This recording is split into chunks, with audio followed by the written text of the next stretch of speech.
Chapter 10 The Spell Begins to Break. Now we must go back to Mr. and Mrs. Beaver and the three other children.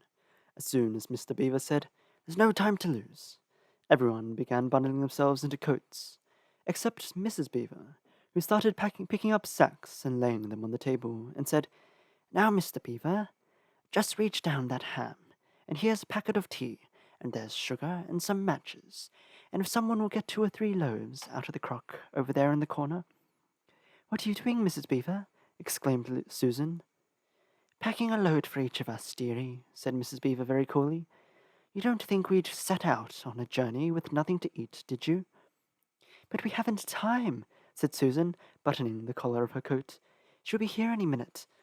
"That's what I said," chimed in Mr. Beaver.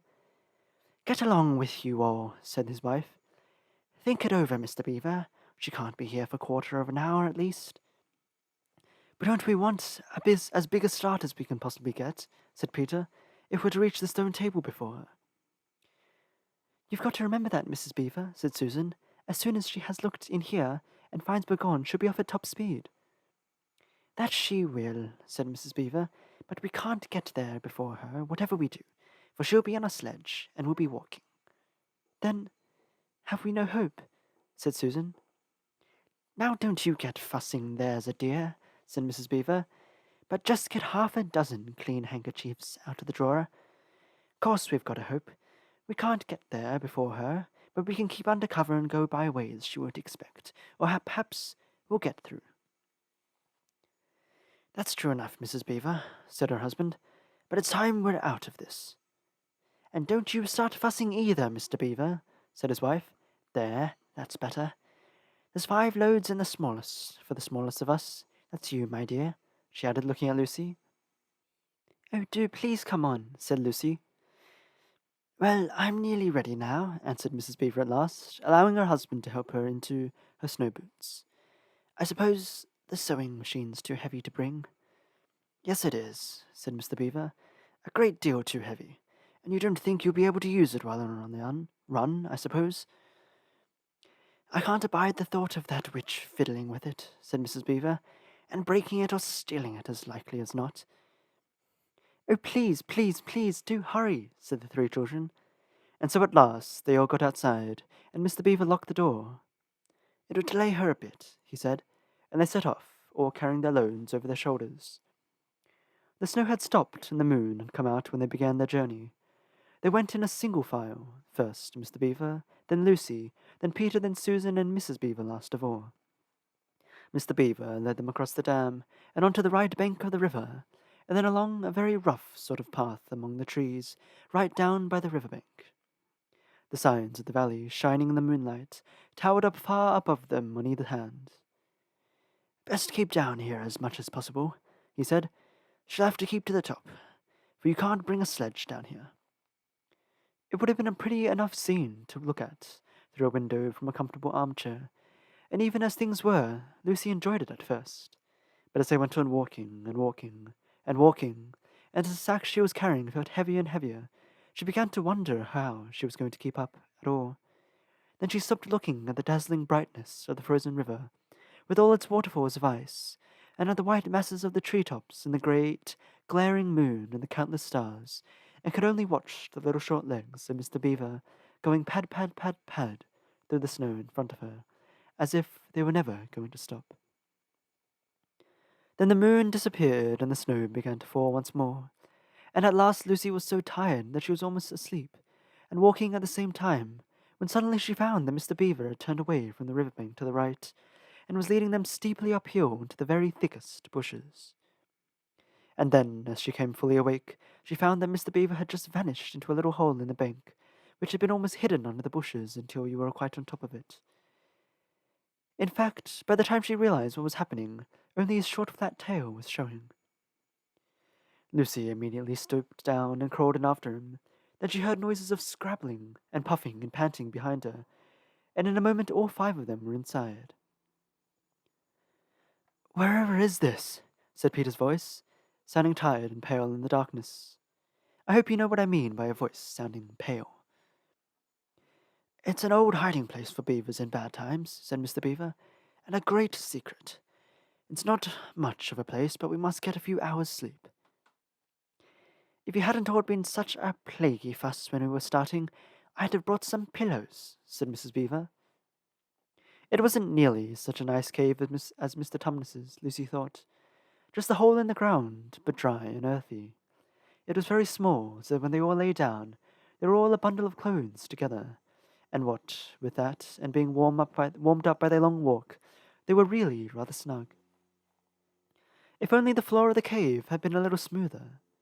Then Mrs. Beaver handed round in the dark a little flask out of which everyone drank something.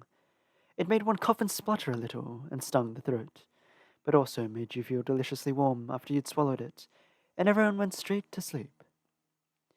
It seemed to Lucy only the next minute, though really it was hours and hours later, when she woke up feeling a little cold and dreadful, stiff, and thinking how she would like a hot bath.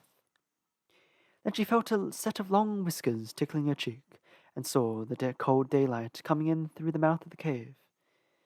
But immediately after that she was very wide awake indeed, and so was everyone else.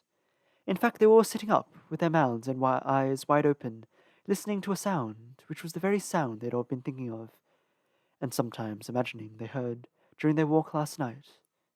It was the sound of jingling bells. Mr. Beaver was out of the cave like a flash the moment he heard it. Perhaps you think, as Lucy thought for a moment, that this was a very silly thing to do, but it was a very sensible one. He knew he could scramble to the top of the bank, among bushes and brambles without being seen, and he wanted above all things to see which way the witch's sled went. The others all sat in the cave waiting and wondering. They waited nearly 5 minutes. Then they heard something that frightened them very much.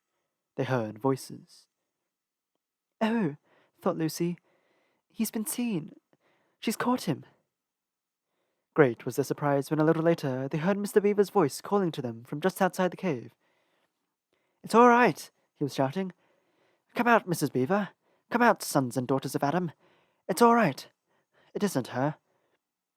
This was bad grammar, of course, but that is how beavers talk when they're excited. I mean, in Narnia, in our world, they usually don't talk at all. So Mrs. Beaver and the children came bundling out of the cave, all blinking in the daylight, and with earth all over them, and looking very frosty and unbrushed and uncombed, with the sleep in their eyes. "Come on," cried Mr. Beaver, who was almost dancing with delight. "Come on and see. This is a nasty knock for the witch. It looks as if her power is already crumbling." "What do you mean, Mr. Beaver?" panted Peter, as they all scrambled up the steep bank of the valley together. "Didn't I tell you," answered Mr. Beaver, "that she'd made it always winter and never Christmas? Didn't I tell you? Well, just come and see." And then they were all at the top, and did see.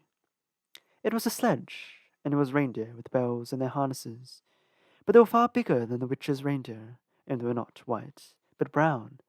And on the sledge sat a person whom everyone knew the moment they set eyes on him. He was a huge man in a bright red robe, bright as holly berries, with a hood that had fur inside it and a great white beard, that fell like a foamy waterfall over his chest. Everyone knew him because, though you see people of his sort only in Narnia, you see pictures of them and hear them talked about even in our world, the world on this side of the wardrobe door. But when you really see them in Narnia, it is rather different. Some of the pictures of Father Christmas in our world made him look funny and jolly, but now that the children actually stood looking at him, they didn't find it quite like that. He was so big and so glad and so real that they all became quite still. They felt very glad, but also solemn. "I've come at last," said he. "She has kept me out for a long time, but I have got in at last. Aslan is on the move. The witch's magic is weakening." And Lucy felt running through her that deep shiver of gladness which you only get if you are being solemn and still. "And now," said Father Christmas, "for your presents. There is a new and better sewing machine for you, Mrs. Beaver. I will drop it in your house as I pass." "If you please, sir," said Mrs. Beaver, making a curtsy. "It's locked up." "Locks and bolts make no difference to me," said Father Christmas. "And as for you, Mr. Beaver, when you get home you'll find your dam finished and mended, and all the leaks stopped and new sluice gate fitted." Mr. Beaver was so pleased that he opened his mouth very wide, and then found he couldn't say anything at all. Peter, Adam's son, said Father Christmas. Here, sir, said Peter. These are your presents, was the answer, and they are tools, not toys. The time to use them is perhaps near at hand. Bear them well. With these words, he handed Peter a shield and a sword. The shield was the color of silver. Across it there ramped a red lion, as bright as a ripe strawberry at the moment when you picked it. The hilt of the sword was of gold, and had a sheath and a sword belt and everything it needed. And it was just the right size and weight for Peter to use. Peter was silent and solemn as he received these gifts, for he felt they were a very serious kind of gift. Susan, Eve's daughter, said Father Christmas, these are for you. And he handed her a bow and a quiver full of arrows, and a little ivory horn. You must use the horn only in great need, he said, for I do not mean you to fight in the battle. It does not easily miss. And when you put this horn to your lips and blow it, then, wherever you are, I think help of some kind will come to you. Last of all, he said, Lucy, Eve's daughter. And Lucy came forward. He gave her a little bottle of what looked like glass, but people said afterwards it was made of diamond, and a small dagger. In this bottle, he said, there is cordial made of the juice of one of the fire flowers that grow in the mountains of the sun. If you or any of your friends is hurt, a few drops of this restore them, and the dagger is to defend yourself at great need, for you are also not to be in battle. Why, sir, said Lucy, I don't know, but I think I could be brave enough. That is not the point, he said, but battles are ugly when women fight. And now, here he suddenly looked less grave, here is something for the moment for you all. And he brought out, I suppose, from the big bag at his back, but nobody quite saw him do it, a large tray containing 5 cups and saucers, a bowl of lump sugar, a jug of cream, and a great big teapot all sizzling and piping hot. Then he cried out, Merry Christmas! Long live the true king! And cracked his whip. And he and the reindeer and the sledge and all were out of sight before anyone realized that they had started. Peter had just drawn his sword out of its sheath and was showing it to Mr. Beaver, when Mrs. Beaver said, now then, don't stand talking there till the tea gets cold, just like men. Come and help to carry the tray down, and we'll have breakfast. What a mercy I thought of bringing the bread knife. So down the steep bank they went and back to the cave, and Mr. Beaver cut some of the bread and ham into sandwiches, and Mrs. Beaver poured out the tea, and everyone enjoyed themselves. But long before they had finished enjoying themselves, Mr. Beaver said, Time to be moving on now.